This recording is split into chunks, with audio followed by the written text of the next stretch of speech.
Huu hapa ni ujumbe wa wakili Peter Kibatala kwenda kwa ndugu Humphrey Polepole. Utakumbuka kwamba amekuwa mstari wa mbele sana kuhakikisha kwamba anaendelea kupigania haki ya Humphrey Polepole ambaye alitoweka katika mazingira ya kutatanisha na haijulikani mpaka leo yuko wapi. Peter Kibatala ni mtu ambaye alienda kufungua mashtaka na kuwataka baadhi ya viongozi wa usalama wamlete mahakamani kama kuna makosa yamefanyika. Sasa kupitia leo ukurasa wake wa Instagram ameandika ujumbe kama kawaida yake, ni ujumbe wa Kiingereza lakini naomba nikusomee kwa lugha ya Kiswahili.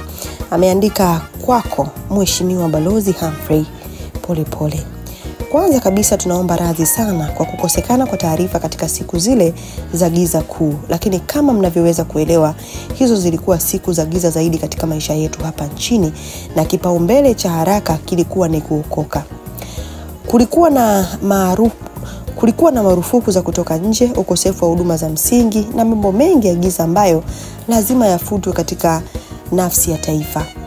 Giza la aina nyingine, kivuli kisichoeleweka, bado lipo lakini tutashinda.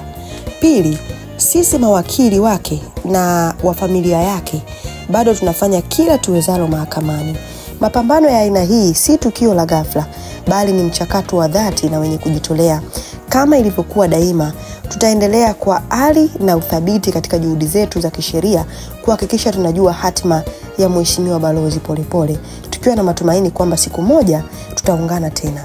Kwa sasa tafadhali puuzia uvumi ulioelezwa kuhusu kugunduliwa kwake sehemu hii au ile ya Pwani. Yote haya yamekuwa chanzo cha maumivu makubwa kwa familia. Nitasalia kuwa msemaji rasmi wa familia ya Polepole katika mambo yote ya kisheria au yale yenye athari za kisheria.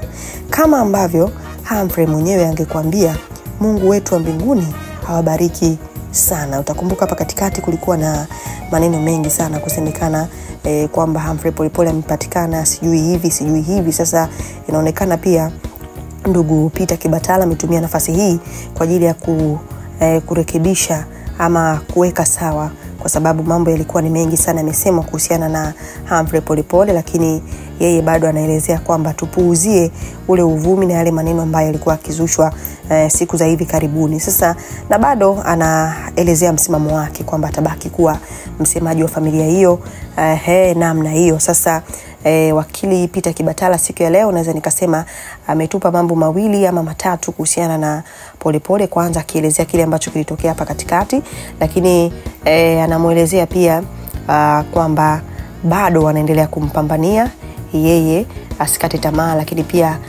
tupuuze zile taarifa ambazo zilikuwa hapa katikati za kwamba imepatikana sijui imekuaje, imeenda imerudi namna hiyo. Sasa nini maoni yako? Hii ni Vyote Media, sisi tumechangamka.